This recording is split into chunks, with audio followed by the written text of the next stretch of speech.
Shocking news just confirmed at Newcastle.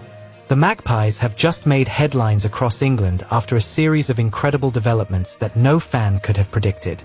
From exciting transfer rumours to unexpected revelations on the training ground, everything is happening at once behind the scenes at St James Park.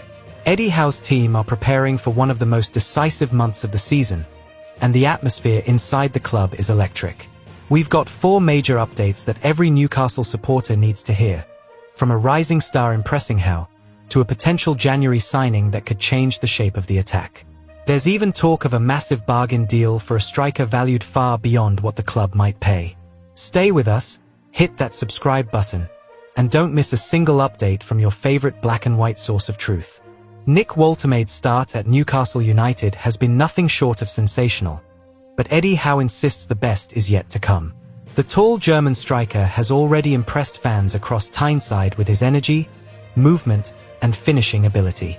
Since arriving from Stuttgart late in August, he's scored 6 goals and injected new life into the Magpies' attack. Yet, despite the early success, Howe wants to see something specific that he hasn't had the chance to witness just yet. Woltermade testing himself against Newcastle's own defenders. For Howe, that's the final piece of the early development puzzle. The manager revealed his curiosity during an interview with SuperSport this week. With the team's schedule packed with league and cup fixtures, he admitted they haven't trained much recently. "We've played so many matches that there's been little time for proper training sessions," Howe said. "We've not yet seen Nick go up against our own centre-backs, and that's something I'm really looking forward to as the season progresses." It was a simple statement, but it sparked excitement among supporters who are eager to see how the 23-year-old would fare against Sven Botman and Malik Thiaw. Woltermade's arrival at St James Park came during a moment of transition. Alexander Isak's departure left a gap that many thought would be difficult to fill, but the German quickly silenced any doubts. He has shown intelligence far beyond his age, making clever runs, linking up smoothly with teammates like Harvey Barnes and Anthony Gordon, and delivering goals at key moments. His style combines physical dominance with technical grace, a rare mix that's made him one of the Premier League's most interesting new arrivals this season. Still, Eddie Howe is the first to remind everyone that adaptation takes time. "He's done very well," the manager explained, "but Nick is still learning about the pace and demands of English football. Training against our defenders would help him adjust even faster." It's a statement that reflects Howe's philosophy perfectly. The Newcastle boss has always believed in growth through daily competition, using the training ground as a laboratory where players can test ideas, build resilience, and improve collectively. However, that's been almost impossible in recent weeks. Newcastle's progress in the Carabao Cup, alongside their Champions League commitments, has created an exhausting rhythm.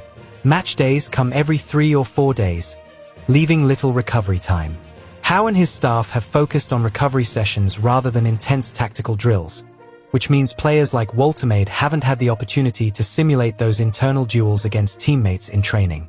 It's a side effect of success that every manager must balance carefully. For Woltermade, the adjustment has been smooth despite those limits. His first few matches were a whirlwind of energy and expectation, but he's handled the pressure like a veteran. What stands out most is his composure under pressure. Whether surrounded by defenders or chasing a loose ball, he rarely looks flustered. That mental calmness is something Howe values deeply, as it suggests Woltermade can thrive even when the game gets chaotic, a trait every top striker needs in England's top flight. One of the most fascinating aspects of Woltermade's game is his versatility. Standing at 6'5", he naturally dominates in the air, yet he also possesses an elegant first touch that allows him to operate like a playmaker.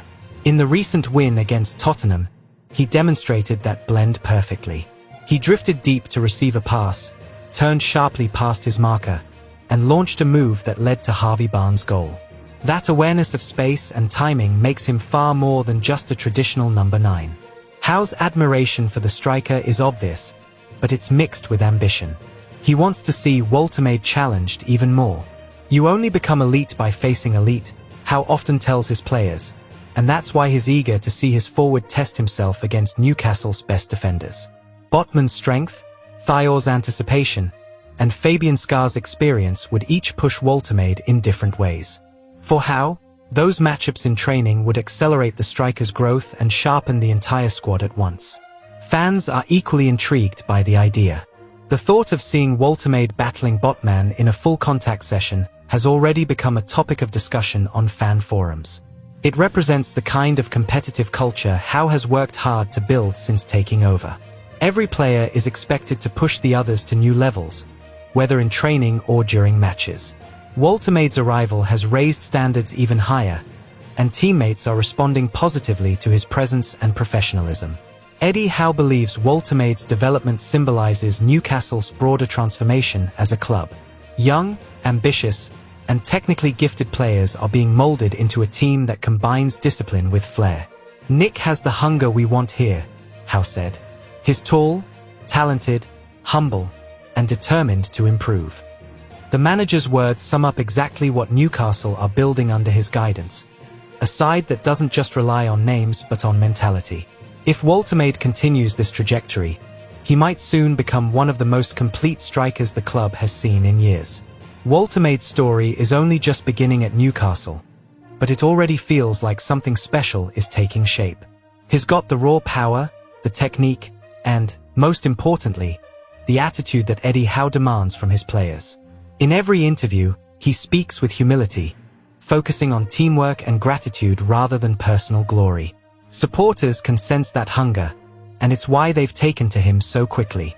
If this is how he performs without full training time, just imagine what he'll become once Howe finally gets those sessions against Botman and Thior. Newcastle might have unearthed a true gem.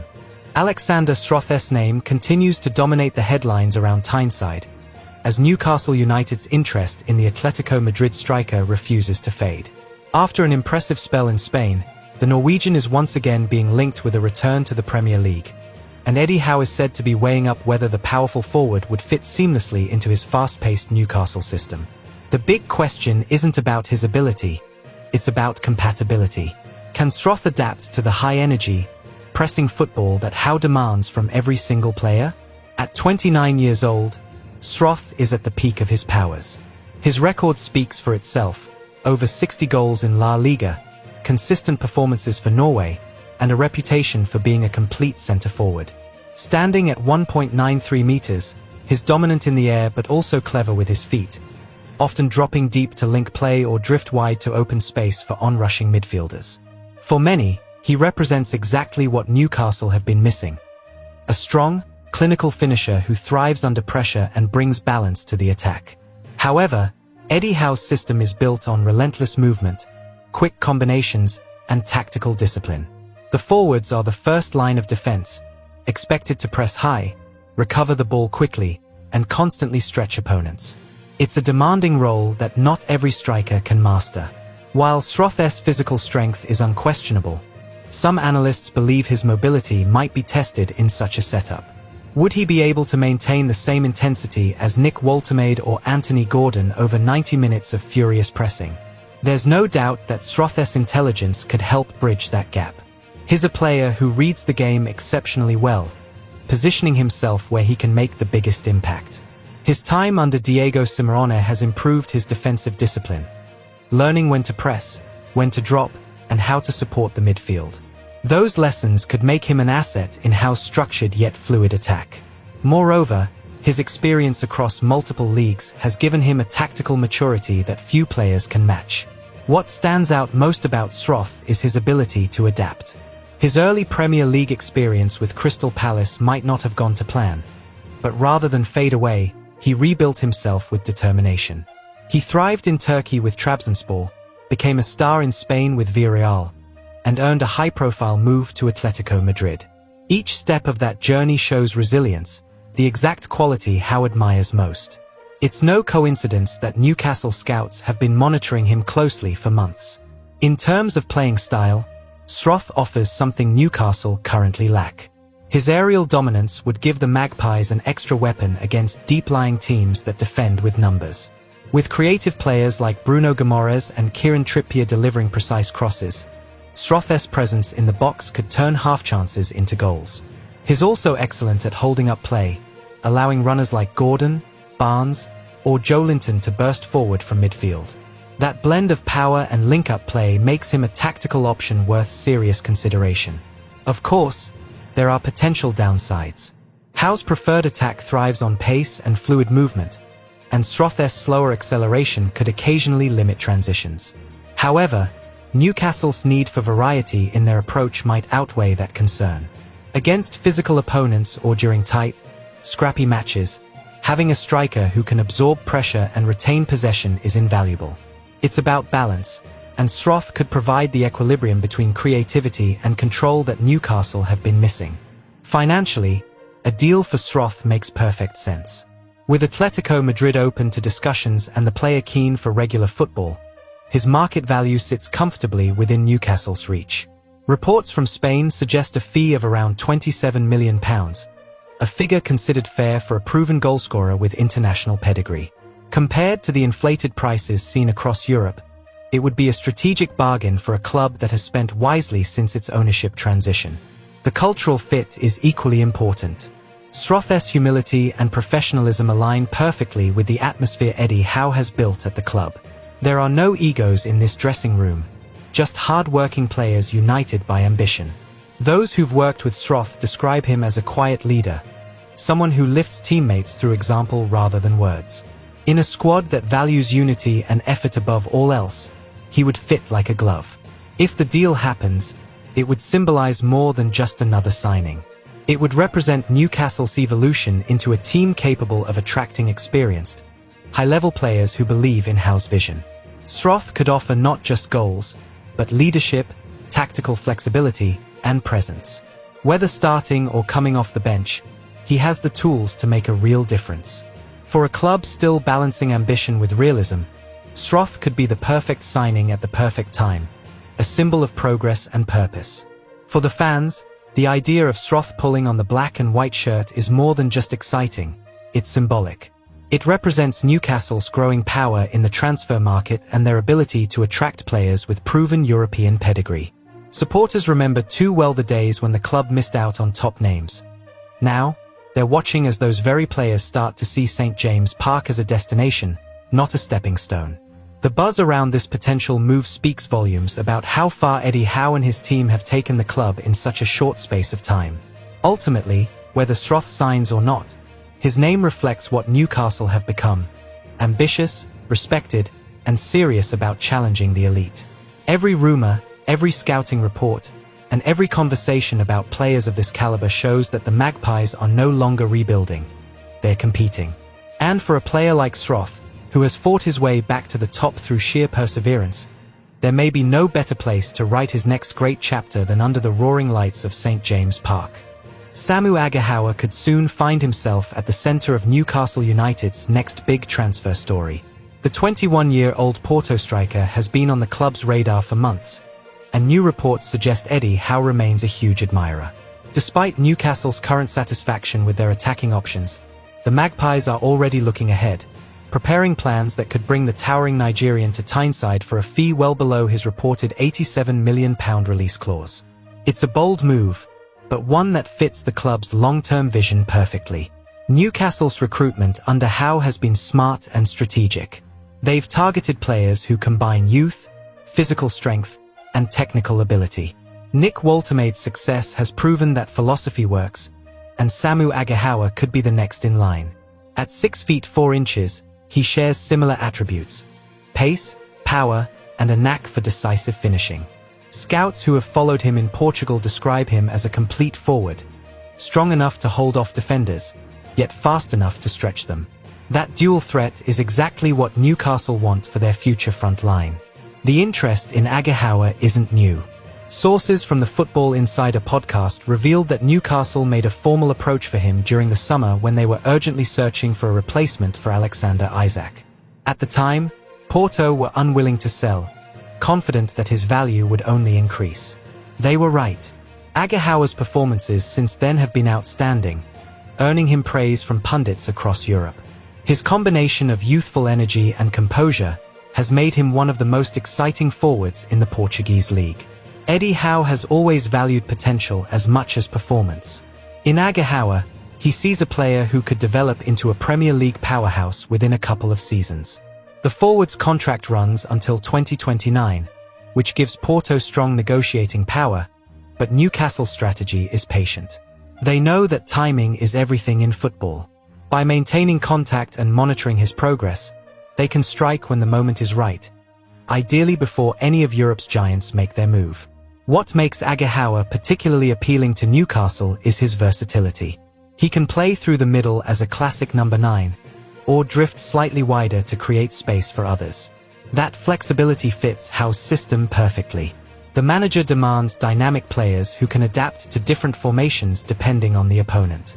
In a team that thrives on movement, pressing, and quick transitions, Aguilar's ability to link midfield and attack would make him a natural fit. Despite being only 21, Aguilar's physicality sets him apart from most players his age.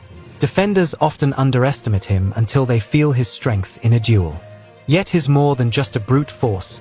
His touch, awareness, and vision are remarkably polished. He knows when to pass, when to shoot, and when to press. That maturity is rare and precisely what has drawn Howe's attention. The manager loves players who can combine intelligence with intensity, and Aguilar embodies that balance beautifully. Financially, this potential deal would be another clever stroke from Newcastle's hierarchy. While his release clause stands at £87 million, insiders believe Porto would accept far less, especially if the player pushes for the move. Newcastle's strong relationship with Portuguese clubs, built over recent transfer windows, could also help. Ross Wilson and his team understand the value of negotiating early, before competition inflates prices. If they can pull this off for a reasonable sum, it would represent one of the smartest acquisitions of the season. There's also a cultural fit to consider. Howe has created an environment that encourages growth and responsibility. Players like Bruno Guimaraes and Sven Botman have flourished because they were given trust and time. Aguilar would walk into a team that values hard work and unity above ego. For a young forward still learning his craft, that kind of atmosphere could be transformative. The chance to train alongside professionals like Woltemade and Callum Wilson would accelerate his adaptation to English football. Of course, competition for Aguilar's signature will be fierce. Clubs from Italy and Germany have been tracking him closely, and Porto are in no rush to sell. But Newcastle's growing reputation as a destination for young, ambitious talent could tilt the balance. The Premier League's global reach and the club's upward trajectory make them an attractive prospect. For Aguilar, a move to St. James Park could be the perfect stage to announce himself to the world. For now, the situation remains in observation mode. No official bid has been made, and January might come too soon. Yet the interest is real, the groundwork is laid, and the excitement is building. Newcastle are thinking long-term, assembling a team that can compete consistently at the highest level. Samu Aguilar represents that vision, young, gifted, and fearless. If the Magpies play their cards right, he could be the next star to wear the black and white stripes with pride. If Newcastle do go back in for Aguilar next summer, it could mark another statement of intent from the club. The Magpies are no longer outsiders in the transfer market. They're methodical, respected, and ambitious. Signing a forward like Aguilar would show the world that they're building for the long haul, not just chasing quick success. With Eddie Howe guiding his development, and the roar of St. James Park behind him, the young Nigerian could grow into one of Europe's most feared strikers. It might not happen tomorrow, but the path is clearly being paved for the future. Jamal Lewis has finally found a new club, for months after officially leaving Newcastle United. Once valued at £15 million and seen as one of the brightest young fullbacks in the country, the Northern Ireland international's career took a difficult turn on Tyneside. After years of frustration, injuries, and unfulfilled potential, Lewis is now ready for a fresh start. According to the BBC, he's joined Championship side Preston North End on a short-term deal until December, a move that could reignite his career and restore his confidence. Lewis's departure from Newcastle marked the end of a long, complicated chapter. When he arrived from Norwich City back in 2020, he was seen as the perfect modern fullback, quick, energetic, and full of promise. The club hoped he'd become a key figure on the left flank for years to come. But football doesn't always follow the script. A series of injuries and dips in form meant Lewis never quite reached the level many expected. By the time Eddie Howe took over, his future at St. James Park was already uncertain. Last season, Newcastle thought they had found a solution when Lewis was loaned to São Paulo in Brazil. It was an unusual move, the first time the Northern Irishman had played outside of Europe, and it looked promising at first. He made 6 appearances and quickly adapted to the tempo of Brazilian football. Unfortunately, just as things started to click, disaster struck. A serious injury sidelined him for months, forcing São Paulo to terminate the loan early and send him back to England. Returning to Newcastle was a formality rather than a fresh opportunity. Eddie Howe, respectful as always, included Lewis in the club's Premier League squad list for the second half of the season, mainly to fill a registration spot. But in truth, there was never any realistic prospect of him featuring in competitive matches again. The club had moved on, with Dan Burn, Matt Targett, and others firmly ahead of him in the pecking order. Lewis's time in black and white was effectively over. It's a harsh reality in football. Not every promising signing works out. Jamal Lewis was once tipped to follow in the footsteps of top Premier League fullbacks, but injuries and confidence issues derailed his progress. Even so, there's no denying his effort and professionalism. Those who worked with him at Newcastle speak highly of his attitude and commitment in training, even when it was clear he wasn't part of Howe's long-term plans. He never caused trouble, never complained, he simply kept working. When his contract expired in the summer of 2025, both parties agreed it was time to move on. The club needed to free up wages, and Lewis needed a chance to play regular football again. For several months, he remained without a team, training individually while assessing his options. It was a difficult period for the 27-year-old, especially after several transfer attempts had fallen through in previous windows. But football has a funny way of giving players one more shot when they least expect it. That opportunity has now arrived in the form of Preston North End. The Championship side, managed by Paul Heckingbottom, have been hit by a series of defensive injuries and were searching for an experienced fullback to add stability. Lewis fit the bill perfectly, a player with Premier League and international experience, still young enough to rebuild his career. His contract runs until the end of December, giving both sides a short but meaningful window to assess whether this partnership could work long-term. For Preston, it's a low-risk, high-potential signing. For Lewis, it's a lifeline. He's expected to make his debut this weekend against Southampton, and the opportunity couldn't come at a better time. If he can stay fit and deliver solid performances, there's every chance the move could become permanent in January. More importantly, it would give him a sense of belonging again, something he's missed since his early Norwich days, when he burst onto the scene as one of England's most exciting young defenders. At 27, Lewis still has time on his side.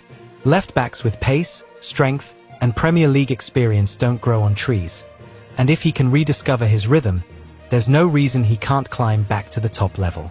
Howe himself once said he admired Lewis's attitude, calling him a good lad who trains well and always wants to improve.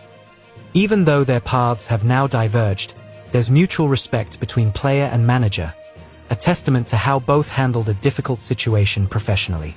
For Newcastle fans, there's a sense of closure rather than bitterness. Lewis might not have lived up to the expectations that came with his £15 million price tag, but he always represented the club with dignity. Supporters wish him well and hope he finds happiness in this new chapter. Football is full of redemption stories, and perhaps Jamal Lewis's best moments are still to come. Not at St. James Park, but at Deepdale, where he now has the chance to write his own comeback tale.